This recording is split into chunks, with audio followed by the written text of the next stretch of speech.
الحمد للہ المتوحد بجلال ذاتہ وکمال صفاتہ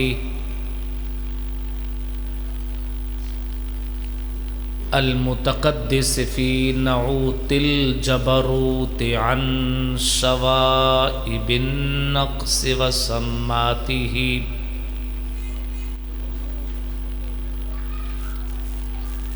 والصلاة على نبیہ محمد المؤید بساطع حججہ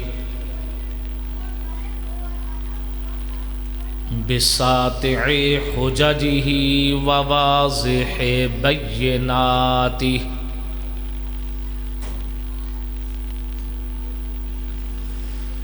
وعلى آلہ وصحبہ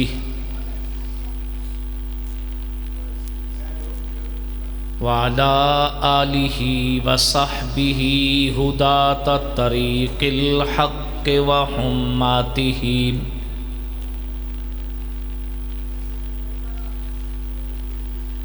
اما بعد فاعوذ باللہ من الشیطان الرجیم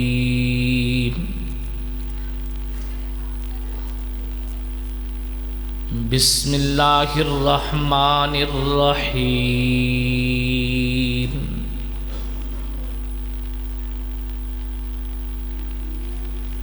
من المؤمنین رجال صدقوا ما عاہدوا اللہ علیہ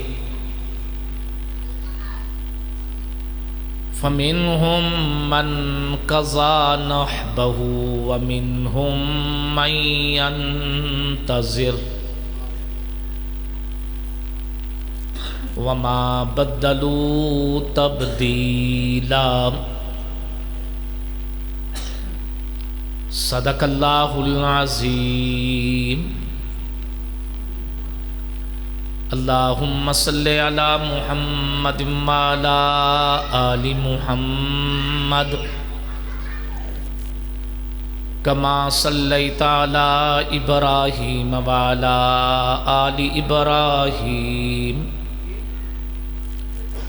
انک حمید مجید اللہم بارک علی محمد وعلی آل محمد کما بارکت علی ابراہیم وعلی آل ابراہیم انک حمید مجید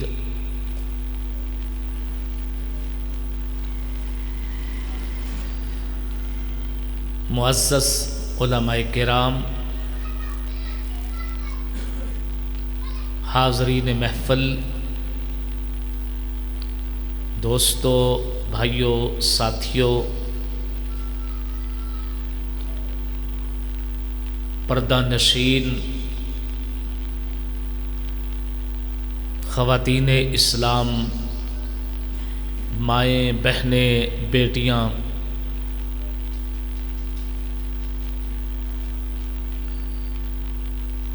یہ خوبصورت محفل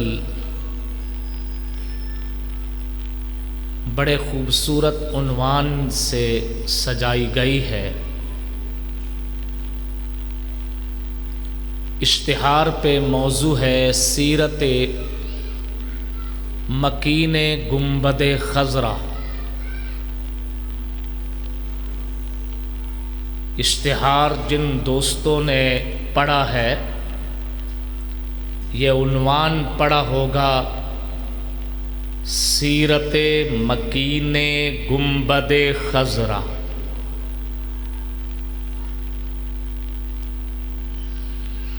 میں نے اشتہار دیکھ کے ارادہ کیا تھا کہ میں ایک ایک لفظ کو کھولوں گا۔ سیرت کیا ہے، مکین کیا ہے، اور گنبد خضرا کیا ہے۔ سیرت مکین گنبد خضرا یہ کیا ہے؟ جب یہاں حاضری ہوئی تو قاری جمیل صاحب، عزیزم حافظ عمران صاحب اور دیگر دوستوں نے خواہش کی کہ ہم آپ سے کربلا سننا چاہتے ہیں، اور ہم نے تو آپ کا عنوان آپ کے نام کے ساتھ شہادت کربلا لکھا ہے۔ اگرچہ میرا شکوہ ہے کربلا کو اتنا آسان کیوں لے لیا کہ ایک جلسے میں اسے بھی بھگتا لیں۔ کربلا یہ تو الگ سے توجہات چاہتا ہے۔ بہرحال میں اپنے میزبانوں کے دیے ہوئے عنوان کی قدر کرتا ہوں، اور آپ دوستوں سے بھی امید رکھتا ہوں آپ مجھ سے واقعہ کربلا پہ چند انمول اور قیمتی باتیں دل کی تختی پہ لکھ کے لے جائیں گے۔ توجہ رہے گی؟ جی ہاں، یہ سوال مجھ سے نہ کرنا، عنوان جلسہ سیرت کا، تذکرہ شہدائے کربلا کا، یہ اپنے معاملات آپس میں سوال جواب کرنا۔ اور ویسے سوال بنتا بھی نہیں، اس لیے کہ حضرت امام حسین رضی اللہ تعالی عنہ یہ کوئی عام شخصیت بھی نہیں، یہ ذات رسالت مآب صلی اللہ علیہ وسلم کا جز ہے، نفس رسول صلی اللہ علیہ وآلہ وسلم کا حصہ ہے۔ اور جب آپ علیہ الصلاۃ والتسلیم کی سیرت کا تذکرہ ہوگا تو پھر آپ کی آل اولاد کی سیرت کا تذکرہ بھی ہوگا۔ میں نے یہ بات ملک کے مختلف مقامات پہ کہی ہے کہ رب العالمین نے پیغمبر پاک صلی اللہ علیہ وآلہ وسلم کا تذکرہ تنے تنہا کہیں نہیں کیا۔ جہاں بھی ذکر رسول ہے اس کے حاشیہ کے میں ذکر اصحاب بھی ہے اور ذکر اہل بیت بھی ہے۔ میں آپ کے پاس 2 گھنٹے بیٹھا رہوں، آپ جس وقت مجھ سے میرا تعارف پوچھیں گے تو یہیں سے شروع ہوں گے، مولانا کیا حال ہے؟ جی خیریت سے ہوں۔ بچوں کا کیا حال ہے؟ ساتھ ہی اگلا سوال بچوں پہ چلا گیا، بچوں کا کیا حال ہے؟ بلکہ پورا جملہ بچے بھی نہیں، پورا جملہ بنتا ہے بیوی بچوں کا کیا حال ہے؟ تو بیوی بچوں کا تذکرہ میرے تذکرہ سے جڑا ہوا، مائی باپ کا تذکرہ میرے تذکرہ سے جڑا ہوا، آپ کے کنبے قبیلے خاندان کا تذکرہ آپ سے جڑا ہوا میں جب آپ کا تعارف کرتا ہوں، یقیناً سوال آپ کے بیوی بچوں کا ہوگا، آپ کے کنبے قبیلے کا ہوگا، آپ کی بستی کا ہوگا۔ اور اگلا سوال کاروباری بندے پوچھتے ہیں کاما کا جاندہ کی حال ہے، ذمہ دار پوچھتے ہیں کیا زراعت چل رہی ہے، واہی بیجی کیا چل رہی ہے۔ پیغمبر کریم صلی اللہ علیہ وسلم کا تعارف ہوگا تو یہ نہیں سوال ہوگا نبی، یہ سوال نہیں ہوگا پیغمبر کی زمینوں کا کیا حال ہے، یہ سوال نہیں ہوگا کہ پیغمبر علیہ السلام کے مال ڈنگر کا کیا حال ہے، بلکہ پیغمبر پاک صلی اللہ علیہ وسلم یہ کاروبار لے کے ہی نہیں آئے، وہاں سوال ہوگا میرا نبی کے مشن کا کیا حال ہے، آقا علیہ السلام کی تعلیم کا کیا حال ہے، پیغمبر پاک صلی اللہ علیہ وسلم کی تبلیغ کا کیا حال ہے، آقا علیہ الصلاۃ والتسلیم کے مشن کا کیا حال ہے، کون کون سے لوگ صاحب ایمان ہوئے، کون کون لوگ پیغمبر کے قدموں میں آ کے بیٹھے، دنیا کے کن کن شاہوں نے اپنے سر کے تاج اتار کے آپ کے نالین مبارک پہ فدا کر دیے، یوں سوالات ہوں گے۔ تو اس لیے ذکر مصطفیٰ کبھی بھی ذات مصطفیٰ تک رہا نہیں، آگے چلتا ہے، اولادوں تک چلتا ہے، تو اولادوں میں نواسہ رسول پیغمبر پاک صلی اللہ علیہ وسلم کی اولاد ہے۔ تو آج ذکر سیرت مکین گنبد خضرا کے تحت اگر نواسہ رسول کا تذکرہ ہے تو یہ کوئی اجنبی انوکھی بات نہیں۔ حافظ عمران صاحب تو کام میں سوکھا کر دیتا ہے۔ اب توجہ ہے، اب چلتے ہیں کربلا کی طرف۔ واقعہ کربلا انسانی تاریخ کا وہ واقعہ ہے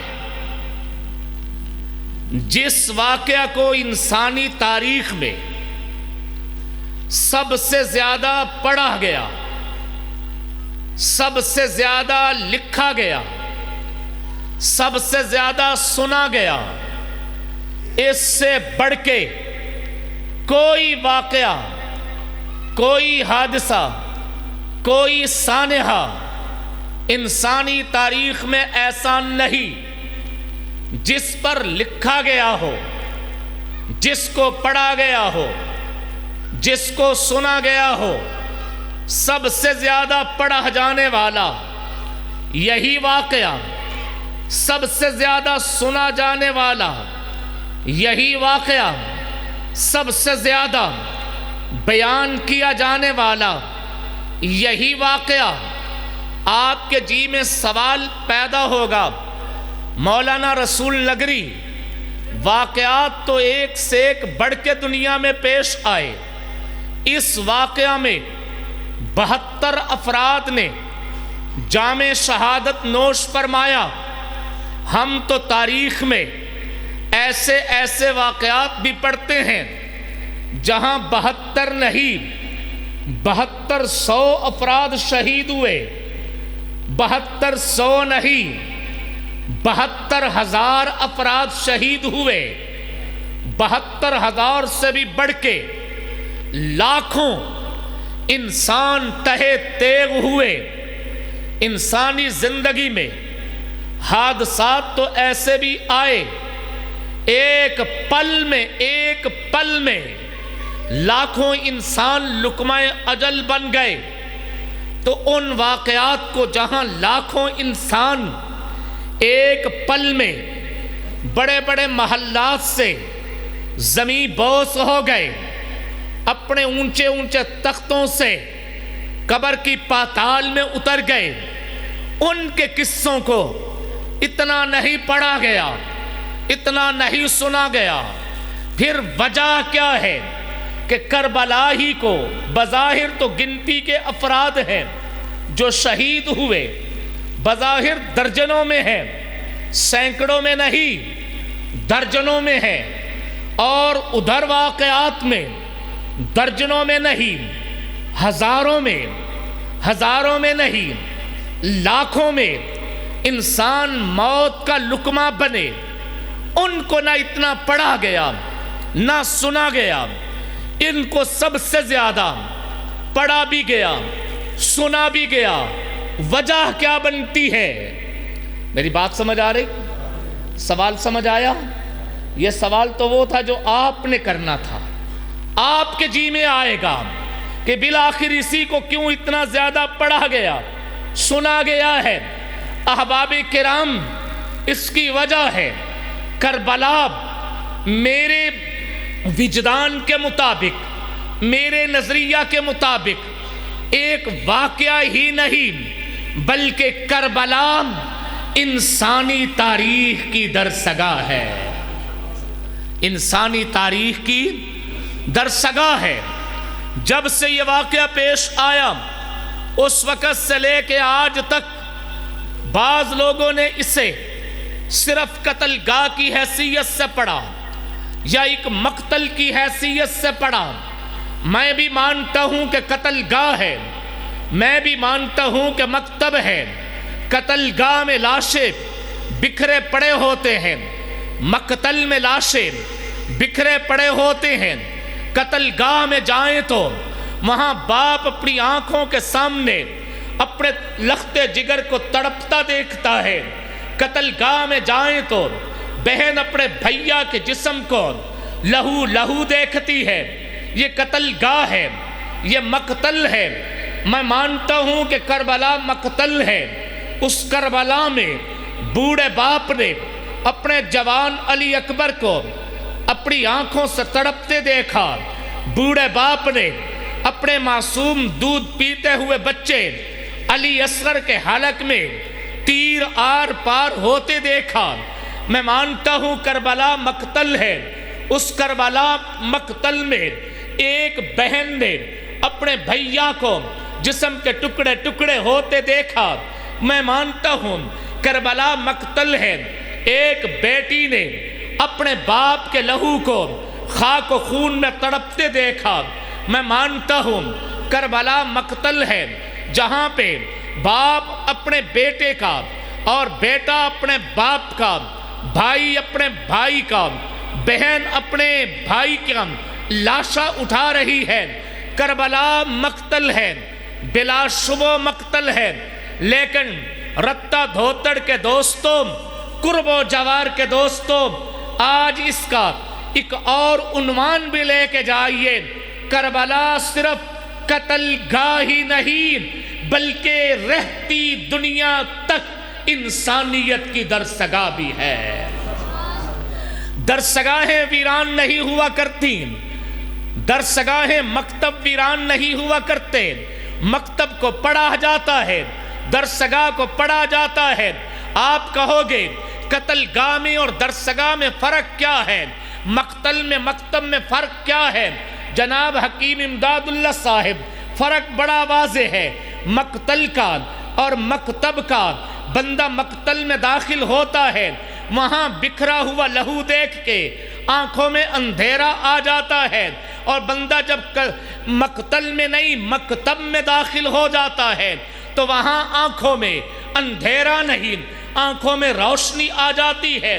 بندہ جب قتل گاہ میں جاتا ہے وہاں بکھرے ہوئے لاشیں دیکھ کر حوصلہ پست ہوتا ہے، لیکن بندہ جب درسگاہ میں جاتا ہے تو وہاں نیا عزم لے کے آتا ہے، نیا بلبلہ لے کے آتا ہے، نیا حوصلہ لے کے آتا ہے، نئی روشنی لے کے آتا ہے، ایک منزل لے کے آتا ہے، ایک ہدف لے کے آتا ہے، ایک مشن لے کے آتا ہے۔ اس لیے آج ہم کربلا کو پڑھیں گے اس نقطہ سے کہ کربلا درسگاہ ہے۔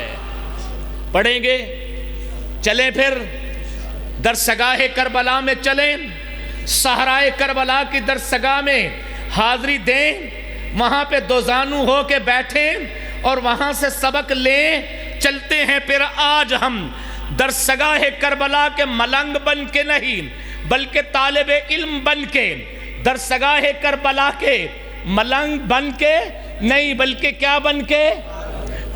طالب علم بن کے. ہم طالب علم بن کے وہاں سے سبق لینے چلتے ہیں، پہنچ گئے.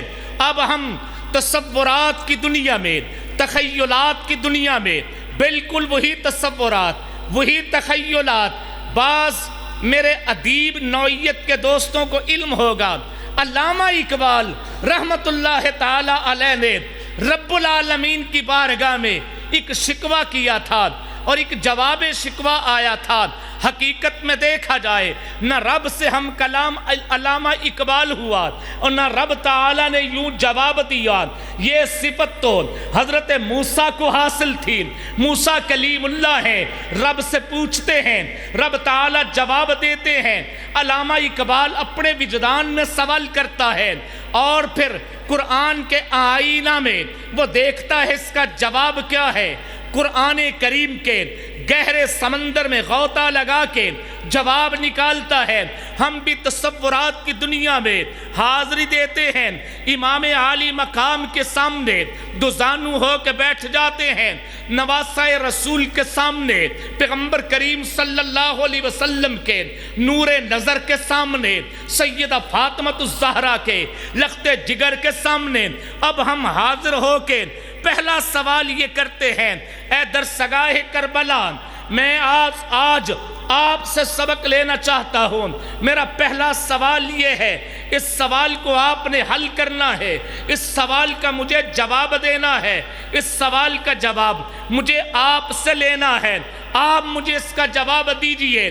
تو جواب آئے گا، قرآن سے پوچھو نا، قرآن سے سوال کرو، قرآن سے جواب لو. تو میں عرض کرتا ہوں جی قرآن تو میں روزانہ پڑھتا ہوں، لوگ اپنے اپنے مطلب کے ترجمے بتلاتے ہیں.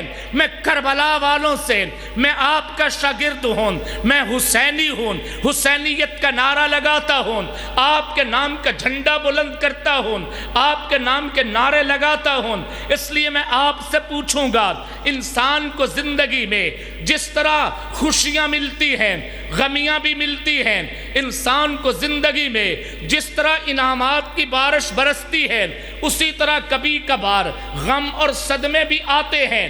تو میرا سوال یہ ہے کہ غم آئیں تو ہمیں کیا کرنا چاہیے؟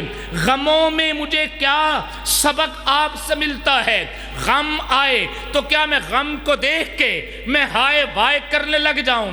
غم آئے تو میں پریشانی کے عالم میں چیخنے لگ جاؤں، چلانے لگ جاؤں؟ تو جواب ملتا ہے کہ تم یہ سوال کر رہے ہو کہ قرآن کو نہیں پڑھا. قرآن کریم میں آتا ہے یا ایھا الذین آمنوا استعینوا بالصبر والصلاۃ ان اللہ مع الصابرین. قرآن کو نہیں پڑھا. قرآن کہتا ہے وَلَنَبْلُوَنَّكُمْ بِشَيْءٍ مِّنَ الْخَوْفِ وَالْجُوعِ وَنَقْصٍ مِّنَ الْأَمْوَالِ وَالْأَنفُسِ وَالثَّمَرَاتِ وَبَشِّرِ الصَّابِرِينَ الَّذِينَ إِذَا أَصَابَتْهُمْ مُصِیبَةٌ قَالُوا إِنَّا لِلَّهِ وَإِنَّا إِلَيْهِ راجعون. قرآن کریم کا دوسرا پارہ ہے، سورۃ البقرہ ہے. اس کو پڑھا نہیں تو میں دست بستہ عرض کرتا ہوں جی پڑھا تو بہت مرتبہ ہے. میں قرآن کا حافظ بھی ہوں، میں قرآن کا قاری بھی ہوں، میں ان آیتوں کا ترجمہ بھی جانتا ہوں، لیکن میں نے تفسیر لفظوں کی نہیں، میں نے تفسیر کردار کی لینی ہے. لفظوں کی تفسیر تو امام رازی نے 30 جلدوں میں لکھ دی ہے، تفسیر کبیر لکھ دی ہے. لفظوں کی تفسیر تو امام ابن کثیر نے تفسیر ابن کثیر لکھ دی ہے. لفظوں کی تفسیر تو امام قرطبی نے 20 جلدوں میں لکھ دی ہے. لفظوں کی تفسیر تو امام طبری نے 30 جلدوں میں لکھ دی ہے. لفظوں کی تفسیر نہیں، مجھے کردار سے تفسیر چاہیے. کردار کیا ہے؟ تو جواب ملتا ہے کربلا کو پڑھ لینا. کربلا والوں پہ غم نہیں آئے، کربلا والوں پہ صدمے نہیں آئے. کون سا غم ایسا ہے جو کربل میں نہیں آیا؟ باپ کے لیے بڑا غم ہوتا ہے جوان بیٹا اس کی آنکھوں کے سامنے تڑپ رہا ہو. حضرت امام عالی مقام کے سامنے جوان بیٹا علی اکبر تڑپ رہا ہے، اماں کے لیے بڑا غم یہ ہوتا ہے دودھ پیتا ہوا بچہ لہو لہو کر دیا جائے، علی اصغر دودھ پینے کی عمر میں ہے، لہو لہو کر دیے گئے، بہن کے لیے بڑا غم یہ ہوتا ہے اس کا بھیا ٹکڑے ٹکڑے ہو جائے۔ کربلا میں حضرت سکینہ، حضرت کربلا میں حضرت زینب، ان کے بھیا ٹکڑے ٹکڑے کر دیے گئے۔ کون سا غم ایسا ہے جو کربلا میں نہیں آیا؟ کون سا صدمہ ایسا ہے جو کربلا میں نہیں آیا؟ تو کربل والوں نے اس غم میں، اس صدمے میں جس شے کو اپنی زندگی کا حصہ بنایا، وہ چیخ و پکار نہیں، وہ آہ و بکا نہیں، وہ رونا دھونا نہیں، وہ اپنے سینے کو پیٹنا نہیں، وہ چاکے گریباں کرنا نہیں، بلکہ وہ قرآن کی تفسیر صبر ہے۔ تو غموں کے عالم میں کربلا سے سبق کیا ملا؟ کیا سبق ملا؟ صبر۔ یہ پلے باندھ لیں گے، جب غم آئیں تو کیا سبق ہے؟ یہ کہاں سے لیا آپ نے؟ جی کہاں سے؟ کربلا سے۔ اور آگے چلیے، میں ایک اور بات پوچھے لیتا ہوں۔ اے درسگاہ کربلا، انسان زندگی میں دوستوں میں رہتا ہے، اپنوں میں رہتا ہے، پریشانیاں آئیں تو ساتھ دوست کھڑے ہو جاتے ہیں، سنگی ساتھی ساتھ مل جاتے ہیں، لیکن کبھی ایسا بھی ہوتا ہے کہ بندہ ایسے حالات میں پھنس گیا، وہاں سنگی بیلی بھی کوئی نہیں، وہاں کنبہ قبیلہ بھی کوئی نہیں، وہاں پکارے تو کس کو پکارے سننے والا بھی کوئی نہیں۔ ایسے احوال میں بندے کو کسی نہ کسی ایسی شخصیت، ایسی ہستی کی ضرورت پیش آتی ہے جس کو وہ سمجھے کہ یہ میری مشکل دور کرے گا۔ اسے ہم مشکل کشا کہتے ہیں، یعنی وہ مشکلیں دور کرنے والا ہوتا ہے۔ تو زندگی میں اگر ایسے حالات بن پڑیں کہ میں یہ سمجھوں کہ یہاں اب میں پکاروں کسی کو، میں کسی کا نام لوں، تو میں کس کو پکاروں، کس کو مشکل کشا مانوں؟ کیا آپ کا نام لے لوں، میں آپ کو مشکلوں میں پکار لوں؟ کیا میں آپ کے والد گرامی کا نام لے لوں، ان کو مشکلوں میں پکار لوں؟ کیا میں آپ کی اماں محترمہ ان کا نام لے لوں، انہیں مشکلات میں پکار لوں؟ کیا مجھے اس کی اجازت ہے؟ تو درسگاہ کربلا سے جواب آتا ہے، مولوی کو تم نے کربلا کو نہیں پڑھا؟ جی میں نے پڑھا تو ہے، لیکن مجھے آپ کا نام لینے والا ہی کہتا ہے مشکل ہو تو آپ کو پکار لیں، مشکل ہو تو آپ کے بابا کو پکار لیں، مشکل ہو تو آپ کی اماں کو پکار لیں۔ مجھے تو آپ کے نام لینے والے نے یہ سبق دیا ہے، میں نے اس کی بات پہ اعتبار نہیں کیا، میں اس کی باتوں میں نہیں آیا، میں اس کے جھانسے میں نہیں آیا، میں سیدھا کربلا آ گیا ہوں کیونکہ میں کربلائی ہوں، میں حسین کے در پہ آ گیا ہوں کیونکہ میں حسینی ہوں، میری پہچان حسینیت ہے، میری پہچان کربلا ہے، میں آپ کے پاس آ گیا ہوں، آپ رہنمائی کیجئے۔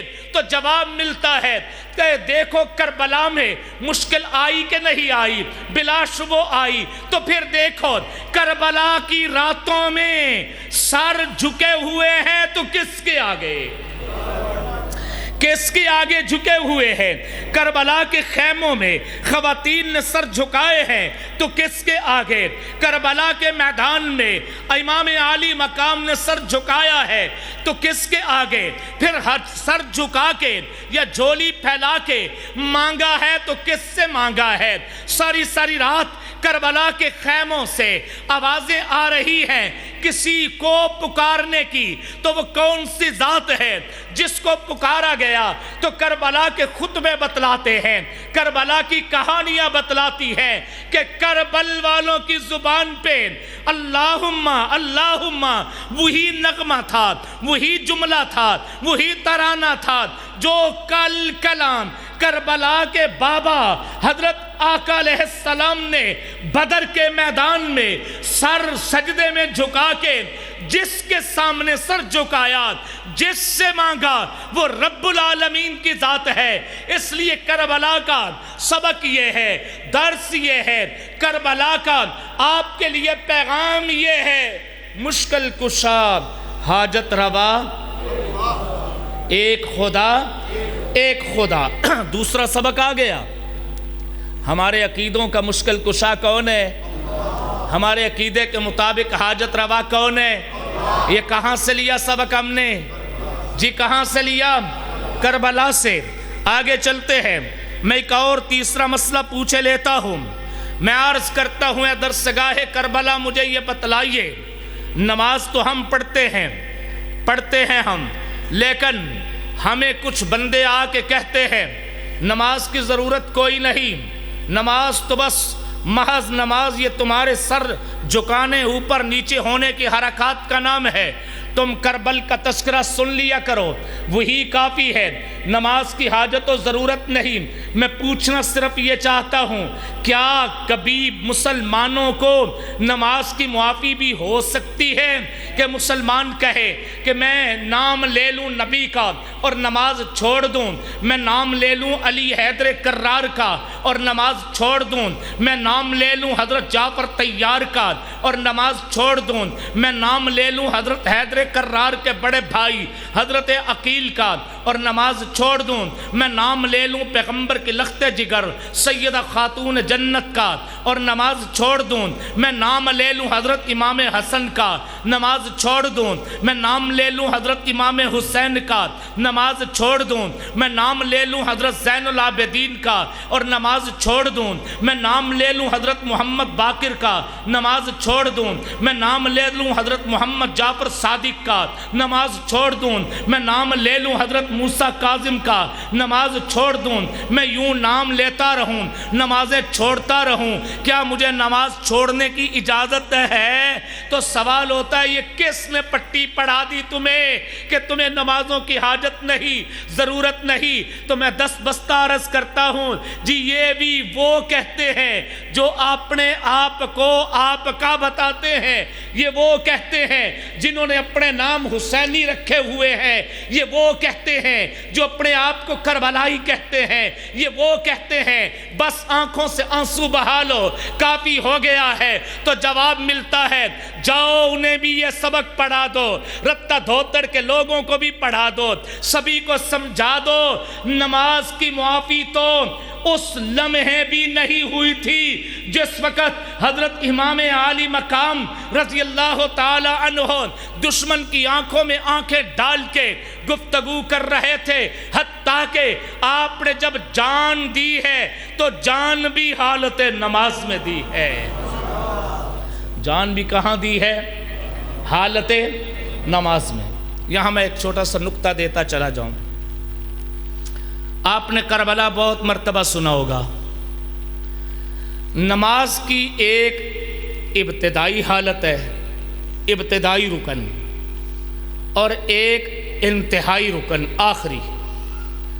پہلا رکن ہے قیام، قیام، اللہ اکبر کہہ کے ہاتھ باندھنا، یہ کون سا رکن ہے؟ قیام پہلا، پھر رکوع، پھر سجدہ، پھر دوسری رکعت۔ اگر نماز 2 رکعت والی ہے تو سجدے کے بعد اب آپ بیٹھ جائیں گے، اسے قعدہ کہتے ہیں، اس کے بعد سلام پھیریں گے، نماز سے فارغ۔ حضرت امام عالی مقام کا سر کاٹا گیا، وہ نماز کی کس حالت میں تھے؟ پہلی کے آخری؟ جی نہیں سنیا، میرا خیال ہے ایک گل سناندے بھی نہیں کہ نماز شہید ہوئے، پھر تو بتانا پڑے گا نا کہ نماز بھی پڑھتے تھے۔ یہاں تو کربلا کو ان چیزوں سے تعلق ہی نہیں ظاہر کرتے۔ حالت سجدہ میں سر قربان ہوا، یہ حضرت امام عالی مقام کی نماز۔ اور ایک اور صحابی ہیں، نبی کے خلیفہ ہیں، حضرت عمر فاروق رضی اللہ تعالیٰ عنہ، انہوں نے بھی حالت نماز میں جان دی۔ آپ نے سنا ہوگا، پڑھا ہوگا، ان پہ حملہ ہوا تو حالت قیام میں تھا، وہ حالت قیام میں تھے، کھڑے تھے، حالت قیام میں کھڑے تھے۔ فجر کی نماز تھی، حضرت امام عالی مقام کی ظہر کی نماز تھی۔ اب سمجھیے، نماز عشق ادا ہو رہی ہے، جس نماز عشق کا قیام حضرت عمر نے کیا ہے، اس نماز عشق کی انتہا سجدہ حضرت امام عالی مقام نے کیا ہے۔ وہاں بھی نماز، یہاں بھی نماز ہے، وہاں قیام ہے، یہاں سجدہ ہے۔ اور یہ بھی آپ نے علماء سے سنا ہوگا، پڑھا ہوگا، حضرت امام عمر رضی اللہ تعالیٰ عنہ نماز میں کھڑے ہیں، دشمن نے وار سامنے سے آ کے نہیں کیا، پیچھے سے کیا، سامنے سے وار نہیں ہوا، دشمن کی جرأت ہی نہیں تھی عمر فاروق کے سامنے سے وار کرتے، پیچھے سے وار کیا۔ حضرت امام عالی مقام بھی قیام کی حالت میں ہے، جرأت نہیں ہوئی، رکوع میں بھی جرأت نہیں ہوئی، سجدے میں پہنچے ہیں تو وار کیا، معلوم ہوا دشمن عمر کا بھی بزدل تھا اور دشمن حسین کا بھی بزدل ہے، دشمن عمر کا بھی، دشمن حسین کا بھی، اور دشمن کا مزاج ایک ہے، دشمن کا مزاج ایک ہے۔ حضرت عمر کا دشمن بھی نماز میں تاڑ رہا ہے، حضرت حسین کا دشمن بھی نماز میں تاڑ رہا ہے۔ پتہ دونوں کو ہے کہ عمر بھی پکا نمازی ہے اور حسین بھی پکا نمازی ہے، پتہ دشمن کو ہے، مزاج دشمن کا بھی ایک ہے اور مزاج ان شخصیتوں کا بھی ایک ہے۔ خیر بات آگے لے چلتے ہیں۔ میں عرض کر رہا ہوں صبر کا سبق مجھے کربلا سے ملا، مجھے عقیدے کا سبق کربلا سے ملا، مجھے نماز کا سبق کربلا سے ملا۔ میں اور آگے چلتا ہوں۔ اے کربلا کی درسگاہ، میں تو آپ کا طالب علم ہوں ہی سو ہوں، میں تو آپ سے سبق لیتا ہی رہوں گا، لیکن میری بیٹیاں بھی چاہتی ہیں میں کربلا سے سبق لوں، میری بہن بھی چاہتی ہے کربلا سے سبق لوں، میری اماں بھی چاہتی ہے میں کربلا سے سبق لوں، میری بیوی بھی چاہتی ہے میں کربلا سے سبق لوں، کیونکہ ہم حسینی ہیں۔ میری بیٹیاں کربلا سے سبق لینا چاہتی ہیں، رتہ دھوتڑ کے یہ سارے کے سارے مسلمان، ان کی بیٹیاں کربلا سے سبق لینا چاہتی ہیں۔ کیا سبق لینا چاہتی ہیں؟ بیٹی کے لیے قرآن نے حکم دیا ہے، بیویوں کے لیے قرآن نے حکم دیا ہے، یا ایھا النبی کل ازواجک و بناتک و نساء المؤمنین یدنین علیہن من جلابیبہن۔ اے پیغمبر آپ اعلان کر دیجئے، بتلا دیجئے، یا ایھا النبی کل ازواجک، اپنی بیویوں کو، اپنی بیٹیوں کو، ایمان والوں کی عورتوں کو جب وہ گھروں سے باہر نکلتی ہیں، یدنین علیہن من جلابیبہن، وہ اپنے اوپر پردہ لٹکا لیا کریں، گھونگھٹ نکال لیا کریں۔ قرآن پاک کا جو لفظ دے رہا ہوں اس کا معنی برقع نہیں، برقع تو ایک سہولت ہے۔ برقع کیا ہے؟ اصل حکم کیا ہے قرآن کا؟ پرانی طرز کے گھونگھٹ دیکھے ہوں گے، اصل یہ ہے کہ عورت نے جو سر پہ دوپٹہ لیا ہوا ہے، اسی دوپٹے کو اوپر سے نیچے، یہ جبین سے بھی نیچے آ جائے، نیچے آ گیا تو چہرہ کیا ہوا؟ چھپ گیا۔ اب یہ سہولت برقعے سے پوری ہو تو برقع ہے، چادر سے ہو تو چادر ہے۔ یدنین علیہن من جلابیبہن، پردہ کر لیا کریں۔ قرآن کہہ رہا ہے، میں درسگاہ کربلا سے پوچھنا یہ چاہتا ہوں، کیا میری بیٹیوں کو کبھی ننگے سر پھرنے کی اجازت ہے؟ کیا میری بیٹیوں کو کبھی ننگے پاؤں پھرنے کی اجازت ہے؟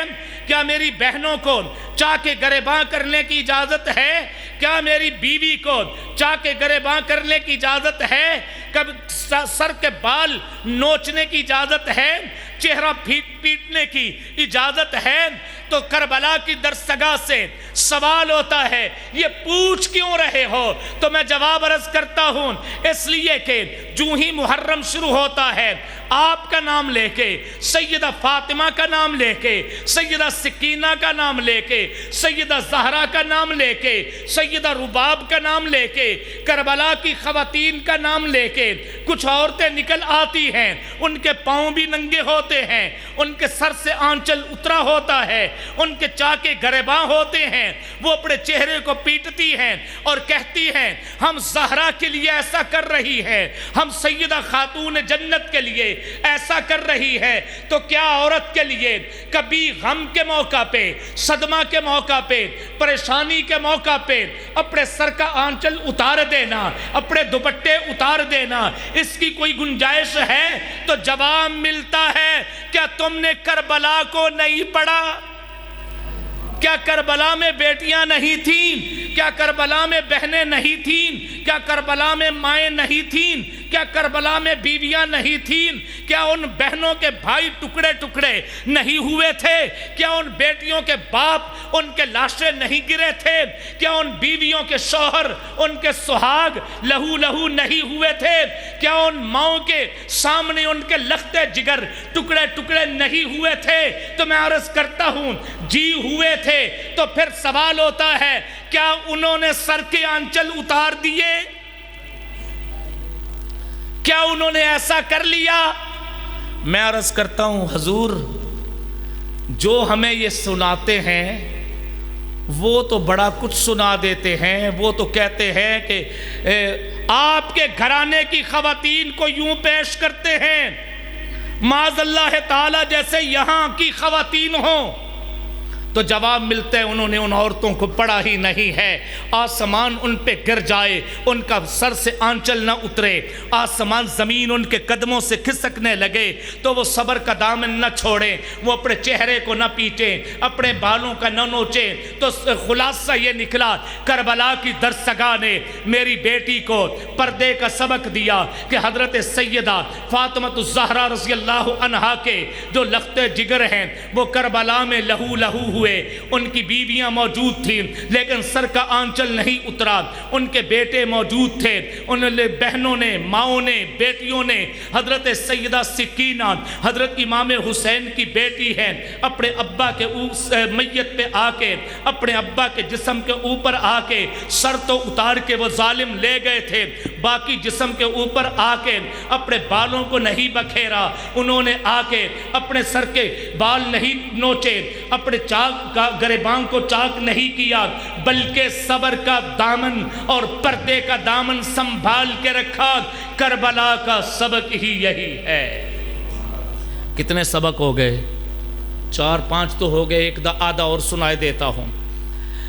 میں درسگاہ کربلا سے ایک اور بات پوچھتا ہوں، اے درسگاہ کربلا، سیاستدان بھی تو آپ کے نام لیوا ہیں، یہ سیاستدان بھی تو آپ ہی کے نانا کی امت ہیں، ان کو بھی کوئی سبق دیجئے نا۔ کیا کربلا سے ان کو بھی کوئی سبق ملتا ہے کہ نہیں کہ یہ جاہل کے جاہل ہی رہیں گے؟ جواب ملتا ہے رسول نگری یہ لینے والے تو ہوں، یہ کربلا کو اس نقطہ سے پڑھیں تو صحیح، ان کو بڑے سبق ملتے ہیں۔ کوئی بڑا مین سبق جس کو میں اپنے علاقے کے M N A M P A حضرات یا آج کل جو بڑی بڑی پارٹیاں اور جماعتیں ہیں میں ان حضرات کے سامنے رکھ سکوں، یہ گزشتہ محرم 10 محرم کا دن تھا، بکر کی بہت بڑی کانفرنس تھی، میں نے وہاں پہ خطاب کرتے ہوئے جملہ بولا، کوئی ہے سبق ایسا جو بیک وقت مولانا فضل الرحمان صاحب، جناب عمران خان صاحب، جناب میاں محمد نواز شریف صاحب، جناب زرداری صاحب، ان حضرات کے سامنے رکھا جائے؟ ماشاءاللہ مولانا تشریف لائے، مرحبا، گفتگو سمیٹ لیتے ہیں۔ کوئی ہے سبق؟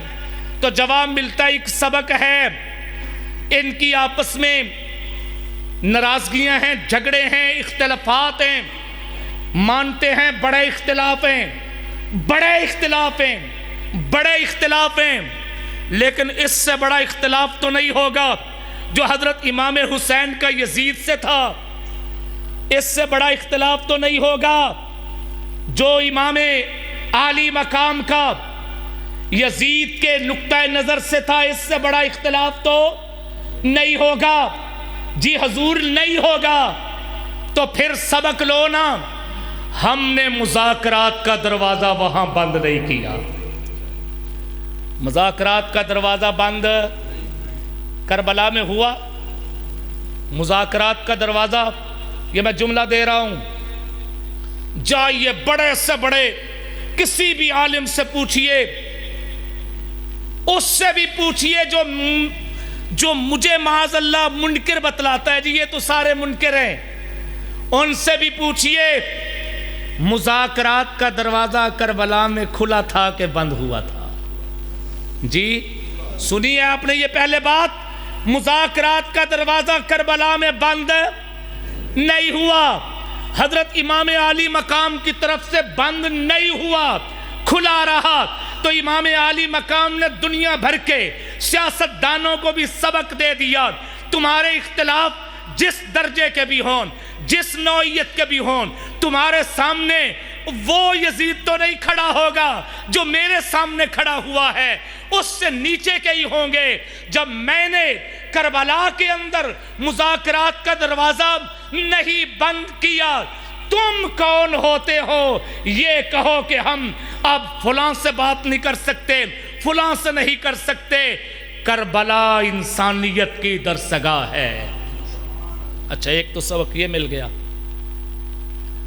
جی حضور یہ سبق تو ہم نے لے لیا، کیا مذاکرات ہی کرتے چلے جائیں اور مانتے ہی چلے جائیں؟ فرمایا نہیں، اگلی سطر بھی کربلا کی پڑھو، کربلا کی اگلی سطر بھی پڑھو۔ کربلا انسانیت کی درسگاہ ہے، یہ تو ایک سطر پڑھی، اس سطر کا دو لفظوں میں خلاصہ یہ، سامنے جتنا بھی بڑا مخالف ہو مذاکرات کا دروازہ بند نہیں کرنا، لیکن یہ آخری سطر نہیں، اس سے اگلی سطر یہ ہے، تمہارے سامنے کھڑا ہوا، اگر وہ جھوٹ پہ کھڑا ہے، باطل پہ کھڑا ہے، غلط نظریات پہ کھڑا ہے، اور اسے گھمنڈ اپنی طاقت کا ہے، وہ دلیل کی بنیاد پہ آپ کو قائل نہیں کرنا چاہتا، وہ دلیل کی بنیاد پہ آپ سے اپنی بات نہیں منوانا چاہتا، بلکہ وہ بات منوانا چاہتا ہے اپنی طاغوت کی بنیاد پہ، وہ بات منوانا چاہتا ہے اپنی طاقت کی بنیاد پہ، وہ بات منوانا چاہتا ہے اپنی فوج کی بنیاد پہ، وہ بات منوانا چاہتا ہے اپنے ڈسپلن کی بنیاد پہ، وہ بات منوانا چاہتا ہے اپنی کثرت کی بنیاد پہ، وہ بات منوانا چاہتا ہے اپنی سلطنت کی بنیاد پہ، اور وہ یہ سمجھتا ہے ہم زیادہ ہیں یہ تھوڑے ہیں، لہذا یہ تھوڑے ہماری بات مانیں، ہم طاقت والے ہیں یہ کمزور ہیں، یہ کمزور ہم طاقت والوں کی بات مانیں۔ وہ یہ سمجھتا ہے اقتدار میرے پاس ہے ان کے پاس نہیں، لہذا یہ میری بات مانے۔ اگر اس کی سوچ یہ ہو کہ طاقت ہی حرف آخر ہے، اس کی سوچ یہ ہو دلیل کوئی چیز نہیں، علم کوئی چیز نہیں، دیانت کوئی چیز نہیں، فہم و فراست کوئی چیز نہیں، صداقت کوئی چیز نہیں، لیاقت کوئی چیز نہیں، منصب کوئی چیز نہیں، نسبت کوئی چیز نہیں، چیز ہے تو طاقت ہے، چیز ہے تو قوت ہے، چیز ہے تو سلطنت ہے۔ تو پھر کربلا کا سبق یہ ہے کہ یہ جان چند دنوں کی ہے، مت پرواہ کیجئے، یہ جان جس کی ہے اس خدا کے سپرد کر جاؤ۔ بات سمجھ آ گئی؟ تو پھر کربلا والوں نے پہلا سبق بھی دیا اور دوسرا سبق بھی، پہلا سبق مذاکرات کا بھی دیا اور دوسرا سبق فدا اور قربان ہونے کا بھی دیا۔ مولانا رمضان صاحب میرے مہمان ہیں، تشریف لے آئے ہیں، تو میں اب اپنی گفتگو کو زیادہ طول نہیں دینا چاہتا۔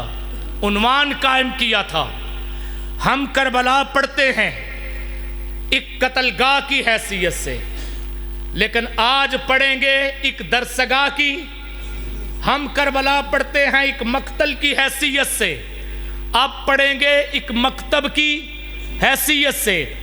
ہم کچھ دیر کے لیے درسگاہ میں حاضر ہوئے اور ہم نے 6-7 سبق لیے، حاضر بھی ہو گئے، سبق بھی لیے، لیکن مجھے یہ بتائیے دنیا کا کوئی سکول ایسا ہے ایک دن داخل ہو اسی دن سب کچھ پڑھا کے پورا کر کے گھروں کو چلے جائے؟ جی کوئی ہے سکول، کوئی درسگاہ؟ مولانا شیخ پوری صاحب کوئی ہے ایسی کہ درسگاہ؟ ہمارے پاس درسگاہوں میں آتے ہیں 8-8 سال لگاتے ہیں، کوئی درسگاہ ایسی نہیں۔ تو پھر کربلا بھی ایک درسگاہ ہے، یہاں آج داخلہ لیا ہے، سند نہیں، یہاں آج داخلہ لیا ہے، سبق لیا ہے، اس سبق کو یاد کریں گے، دہرائیں گے اور زندگی بھر اس درسگاہ سے جڑے رہیں گے۔ اللہ پاک عمل کی توفیق